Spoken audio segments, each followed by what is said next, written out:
it's on a piece of paper, and then it's existing somewhere in the ether between that piece of paper and me and the camera and the viewer, you know. And it's like, how do we grab this and this phantom almost, and fill it with humanity, and fill it with authenticity, and fill it with contradiction and truth? Then it's about working hard to kind of like maintain that and continue respecting that. So like approaching this scene was just like another step in respecting the endeavor as a whole. Filmmaker Magazine presents Back to One with Peter Rinaldi. Paapa Essiedu is an actor. He sat down with me in cyberspace to talk about the work. Do you have a typical way that you like to begin the process of inhabiting a character? To read the whole thing, right? Because I feel like, especially for actors, when you get an audition for something, often you read the script.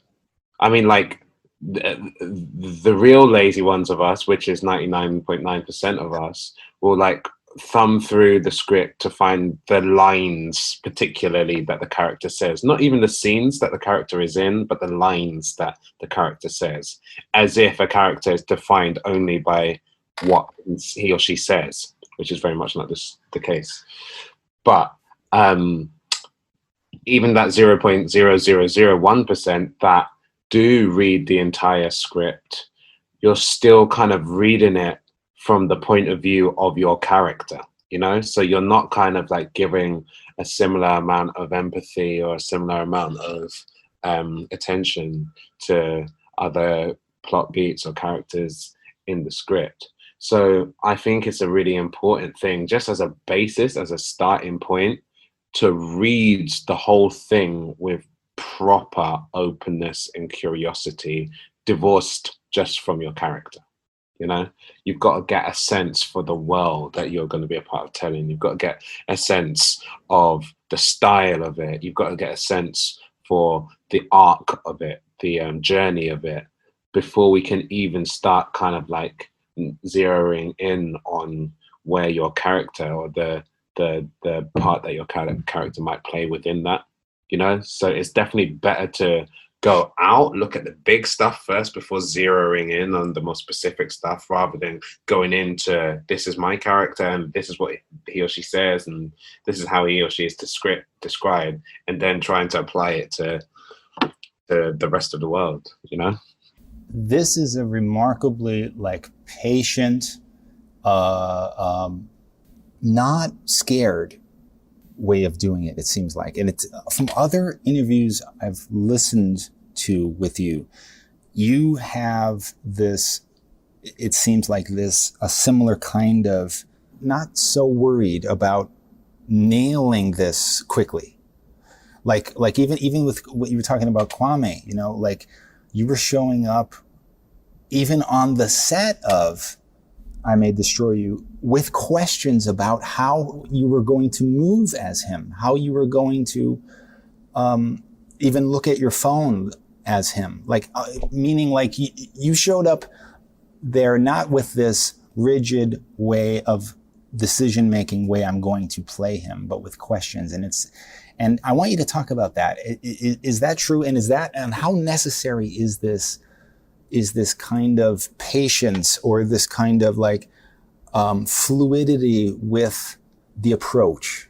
It's very difficult because it can be misconstrued as, oh great, I don't need to do any work, you know, and if I just like turn up, it'll come to me, you know, and that is not the case at all. And that often is a kind of excuse to not make decisions or not be bold in your thinking or your imagination about things. So like, I guess it's a halfway house between the two, because yeah, I would say it is true. I try not to approach any of the characters that I play with a kind of straitjacket. I try not to kind of come at them being with a set of demands or a set of parameters by which these characters have to live by. I like to kind of like give the characters license to independently emerge and find themselves. But that does require, it does again, like I suppose, speak to this thing of like immersing yourself in the world of the story that you're telling, and informing yourself a lot about who you're talking to, why you're talking to them, what you want from them. These kind of big, like very simple kind of questions. You have to do all of that work to allow yourself to have like, yeah, quite an open-ended, curious, question mark pocked approach to allowing character to emerge. But like if you can do that, and for me that comes from doing plays, you know, I've done a lot of plays, and the way like theatre works, at least in Britain, you like get 4 or 5 or sometimes even 6 weeks to rehearse a play. So of course it means, wow, I've got time to kind of allow choices to marinate and grow. But like I do think that you can kind of do the same thing with television, even though there's no rehearsal. But it just means that you have to do a lot of that kind of like filling in the detail work before you start, which is what I did. I wasn't able to fully appreciate what you were doing with Kwame until I saw what you did with Hamlet. And then I went back to watch almost all of your scenes again. I May Destroy You, because I was so impressed by this, the physicality with Hamlet that you were doing. And then when I go back and I watched what you were doing with Kwame, there was this physicality that I didn't appreciate the first time. This, your eyes, it was like a lot of the work was in your eyes. And there was a whole other, it felt like a whole other actor than what I saw in Hamlet. And so how much does the physicality, the body movement play into your approach? And if you could talk about these two characters and approaching them in that way. Yeah, I mean, like physicality is important to me, but it's it's about having a conscious unconsciousness of it. So like or at least I hope that I'm never at any point thinking consciously about doing a thing, you know, doing like a walk or a stance or whatever in the moment of doing it. I play about a lot, like especially with plays, especially in rehearsals, I play about a lot, like with different, like probably quite extreme and like pretty bad on like truthless like attempts at finding character. But like for me it's just as an important language and as an important vocabulary to a character as the words that they say, you know. So I keep on coming back to like when we approach a character in an audition in the script, we're so kind of like concerned about what they say. That's like maybe 20% of what will actually make up a character anyway. So it requires more than that. But yeah, I suppose the difference between Kwame and Hamlet is to do, I mean, like Hamlet particularly is that they're both going through actually like quite traumatic stages in their lives, and they're both responding to big losses or events that happen to them. And I think the thing around Hamlet is he's got a more tightly wound manic energy to him, or at least mine did. In terms of his search for answers of, or his search for sense, putting sense to what had happened to him and what he should do next.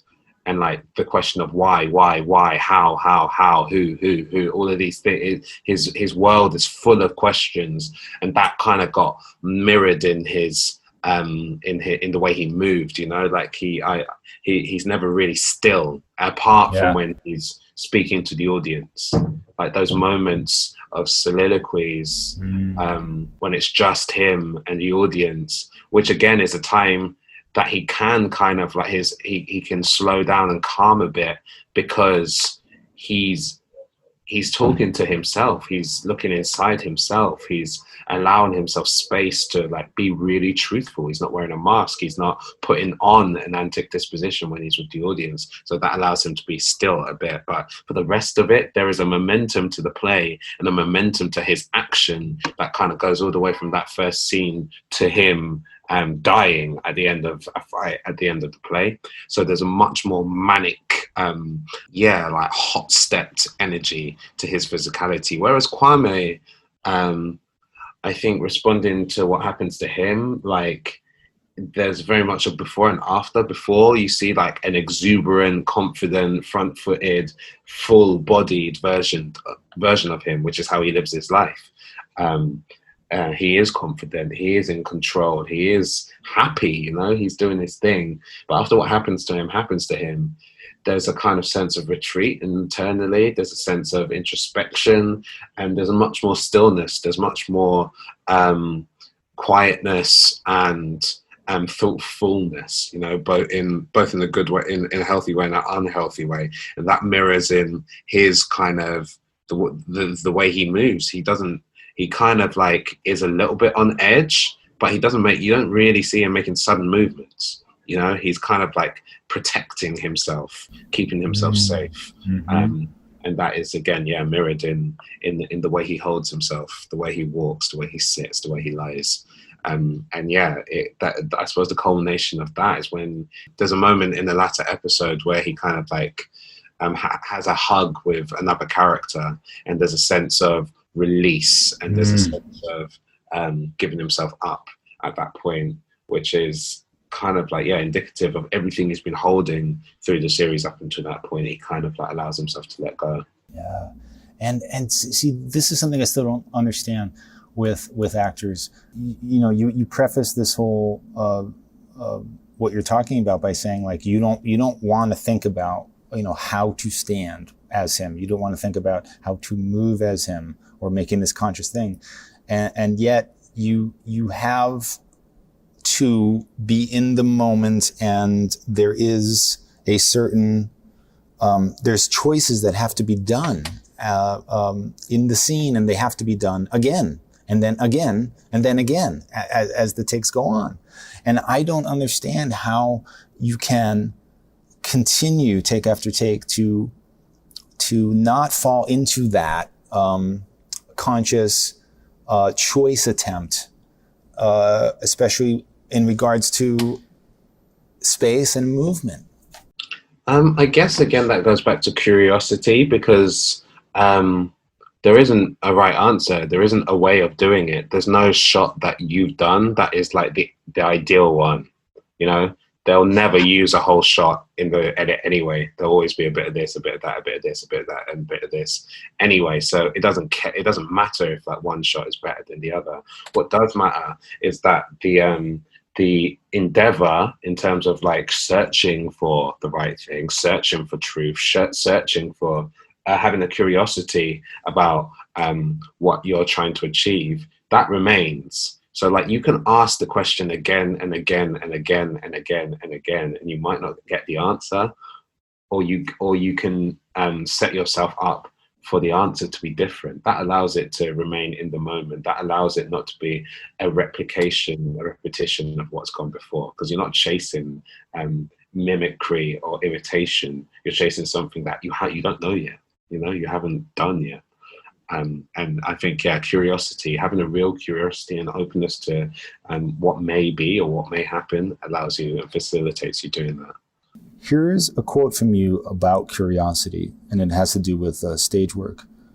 You have to train yourself to have an openness and a curiosity about the audience that's in front of you.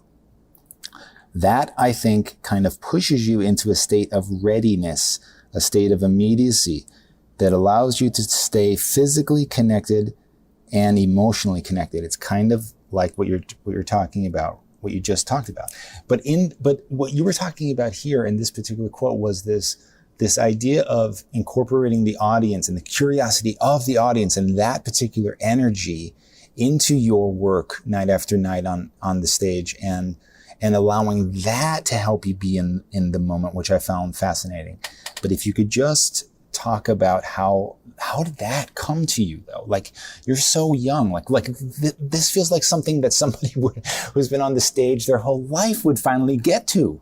I guess, like, obviously I'm, number one, like really lucky to have had like a certain training. Like, I went to school, a really great school called Guildhall School of Music and Drama, to study acting when I was quite young. I was 18 when I went there.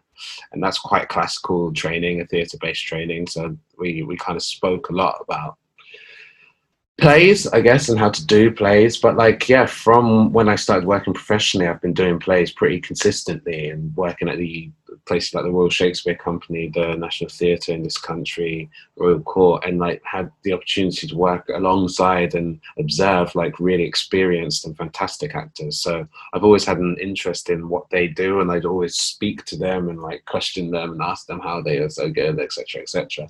But I think you also have like an innate, you start to get an innate understanding of like what feels like it works, because there's something about being on stage in front of an audience that's completely unforgiving.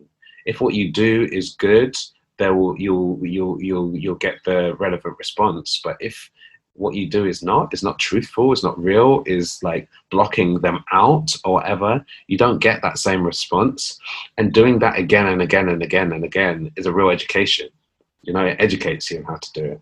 So I think, that as the sooner, especially for theatre acting and to an extent screen acting, sooner you get like a feel for like the fact that the relationship is three-way, is between you, who or what you're affecting in the play, and the audience. It's a three-way triangular relationship. The sooner you get an understanding and appreciation for that, the more exciting it does become.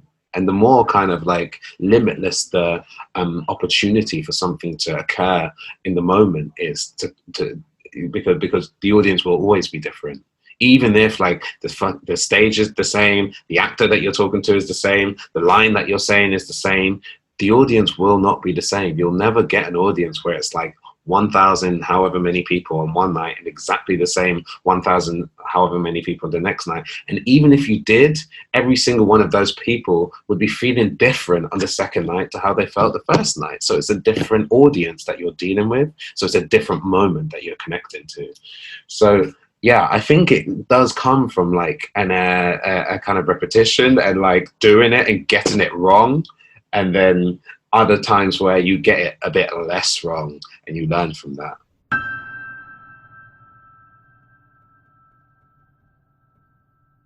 So tell me if I have this wrong.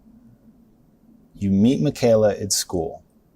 She writes a scene that gets you an agent. Like, you guys do this scene, and that's what attracted your agent to you. You stay friends after school. She's writing this series for a long time. You're friends. You're friends enough that when she had her trauma that she depicts in the show in a certain way, you're one of the people she talked to about that in real life. She's making this show about that, centered around that, fictionalized and everything. But she never thinks of you for the role of Kwame until a casting director says, hey, what about Paapa? And so, do I have that right? Yeah, that's spot on. So, when you somehow get the role that she's been writing, I mean, there's so many parallels to real life here. I mean, you're playing like one of her best friends in the show. And so you have to, it's a totally fictionalized character for you, but there is a certain reality to your relationship and your connection that had to be mined out and everything. Just take me through the process of what you were bringing to this character, how she was responding to that. The idea that you guys are both friends in real life, how that is playing into this whole thing. And you've talked about how she had like a loose grip on decisions about a lot of things in the show. And this is probably why I responded so well to this. But I'm assuming she probably had loose grip on how she responded to your character and what you were bringing to it. I mean, loose grip is an interesting way of phrasing it, because like it's very much a hold on tightly, let go lightly type approach, you know, like she's got a real certainty about what she wants and what she likes and what is right and what is wrong and what she's writing and what she's not writing. So it definitely wasn't a sense of a free for all, but it was about like how her openness to allow like other people's creativity and imagination to augment what was already there, which had structure and had backbone and spine and authenticity.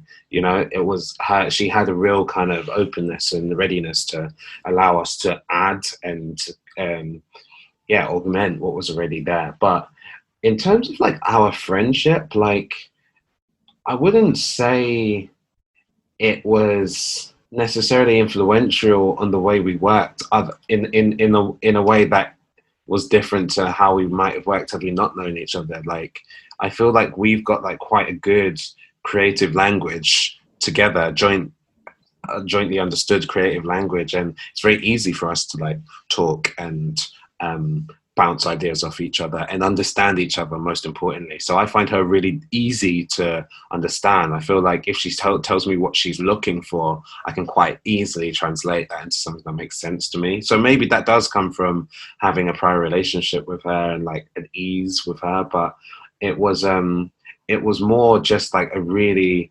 well-oiled professional relationship, you know, where there was like a lot of mutual respect and a lot of mutual commitment and care over what we were making. And I suppose that allowed us to create something that we both felt we had a joint ownership over. But it definitely wasn't a thing of like, and I think it's kind of good, you know, like I'd hate to think that I got the part because I was friends with her. I'd hate to think that. Like I always wonder that when people are like, oh, I wrote this part for you. Then it's like, what? So I've got to do it and prove to everyone that I know that I am the right person for this? What about if there's someone else better for me? You know, I always think, wow, that's actually quite a difficult situation to be in. So, it felt good that like we had like a process of creation that we both contributed to with regards to Kwame, that was in line with our professional responsibilities. I really responded to this show and continue to respond to this show in a way that is different than anything else I like, and I'm trying to figure out why. Like, look, I'm a white man, cis, straight, married. I don't do drugs. Like all I want, and yet all I want is a show like this where somebody is allowed to express themselves and tell their story without any hindrance from a bunch of fucking people in suits. But probably what I respond to most in this show is the tone and the way that the storytelling doesn't have this archaic kind of way of highlighting certain things in the performances that say, well, no, this is special. And the music swells up here. Like this is important. It felt like real life. It felt like you have to lean in. You have to constantly lean in. And all of these times when you think, okay, now they're going to make a statement here about this decision, it gets turned and totally off balance all the time, like in real life. And how many times do we see anything like this? I mean, this is why I hope that people are responding to it like they are. I think that this is why, on top of a lot of other reasons. But I want to know, speaking specifically about one scene where it really comes to life for me, the scene where Michaela's character finds out that you had sex with the woman. The way that argument plays out, it has a choreography that doesn't feel choreographed. The way you utter important points that she picks up on. It's so, it's done so subtly, so real that like in a lesser show, it'd be like, oh, you have to really sell me that. You have to sell that so she can, and then I would be totally out of it. So I want to know how this kind of level to the performance, this kind of tone was established. That's one of the things where like, because all of it is about like group, like dynamic and collaboration and like everyone being great, etc., etc. I think at that point, at some point, you've got to give props to Michaela, right? Because she's written something. Because like what you're talking about, for example, with the thing about like there isn't music that's specifically underpinning a scene in order to engage the audience on a certain emotional level, for me, that's a sign of confidence, right? If you really have confidence that what you have written and what you have created does what you want it to do, you don't need to rely on something else as a crutch to kind of like really hammer it home. You can actually just like let it tell the story it is telling. You can even use music to kind of like complicate that or make it more complex or to knock someone off balance, asking questions again, giving an audience the right and the respect to be able to respond to what they're seeing and hearing and receiving in what way that feels right to them. And I think that's ultimately what we do want, because I suppose like making content, whatever you want to call it, before it was kind of like led by focus groups and like talking to focus groups and seeing what these focus groups are saying they like or don't like. And then there's algorithms, which are even more scientific, which are kind of like measuring what even more than what we know about what we do and don't like. But like, I don't think there can ever be a substitute for just like real pure human instinct and truth and authenticity. And if you are really like honest in your pursuit of that, I don't think anyone will ever be able to argue with you. And that's what we love about great art. That's what we love about great music. That's what we love about great sporting moments.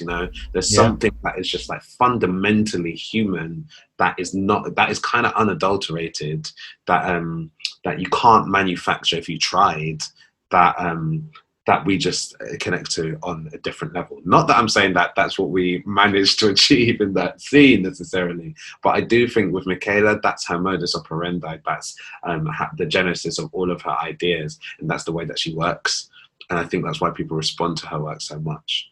In that scene, it kind of like played out very much like a play. It's a very long scene, relatively for a 28-minute episode. That scene itself is like a long time, and it was actually written very late in the day. That whole episode was completely different for most of the time until we shot it. And then she was rewriting, and then we had this Halloween POC paint and wine night, and we all had to get like different costumes and like etc.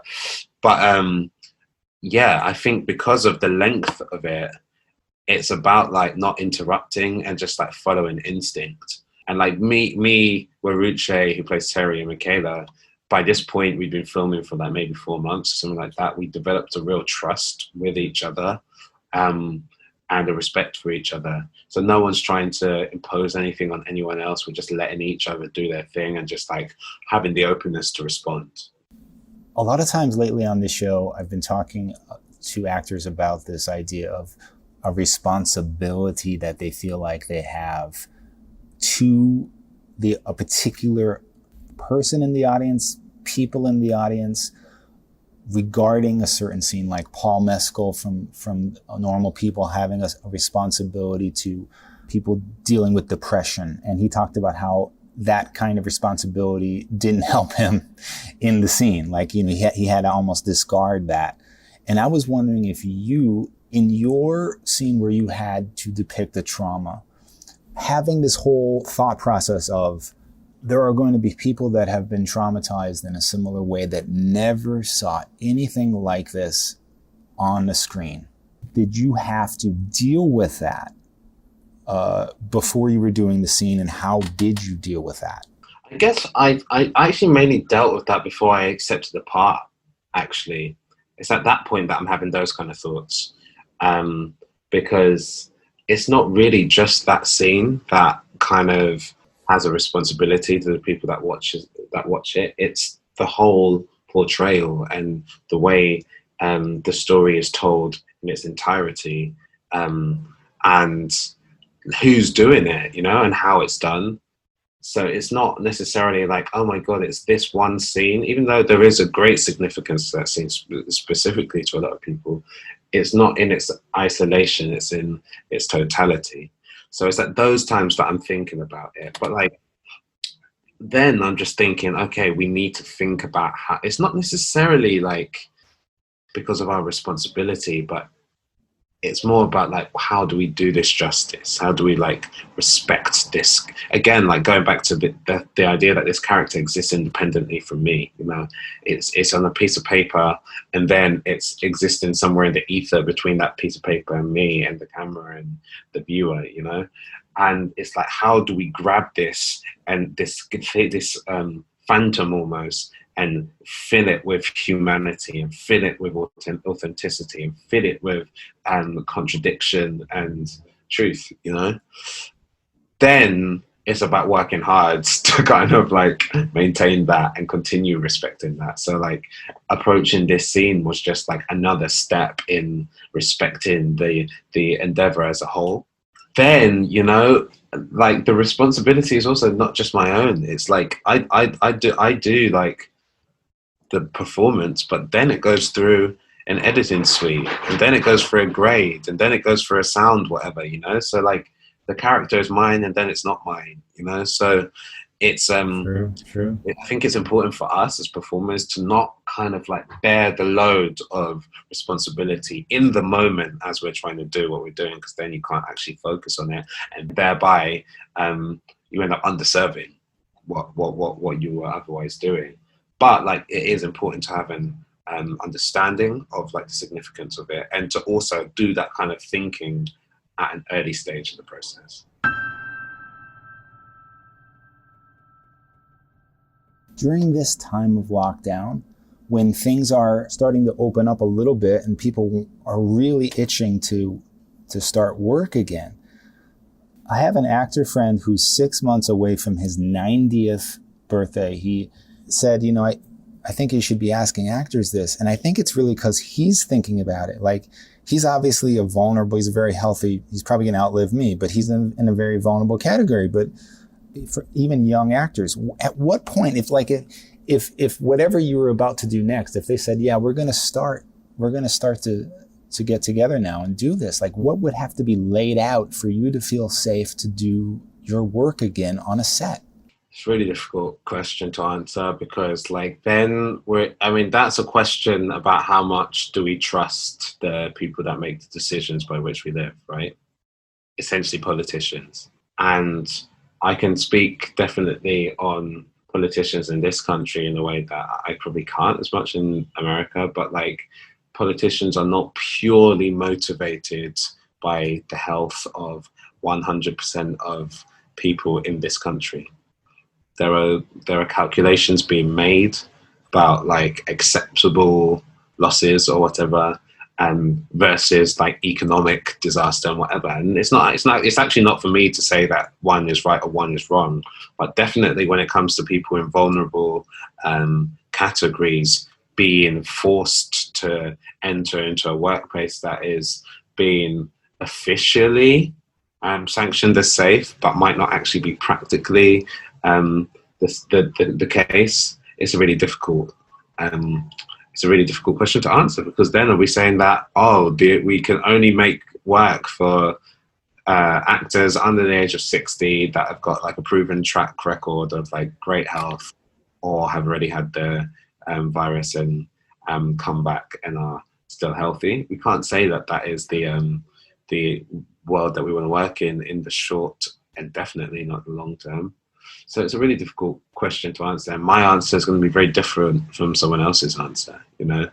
So I feel like the responsibility is on production companies, both on the stage and film and television, outside, to go beyond what is being required of them by their insurance clauses or by their by governments, and think about their employees and how to 100% guarantee the safety, or to guarantee the or maybe not guarantee, but to do everything in their power to prioritize the safety of the employees, many of which are freelancers who are dedicated to making work brilliant for them, which allows them to grow as companies. Paapa Essiedu, I am fantasizing about you coming to New York for some kind of future project and us sitting down together for another episode. That would be amazing. I would love that. Till then, thank you so much. Thank you. Thank you for having me. Back to One is a production of Filmmaker Magazine, which is a publication of IFP, the Independent Filmmaker Project. Listen to back episodes of this podcast at filmmakermagazine.com or wherever you get your podcasts.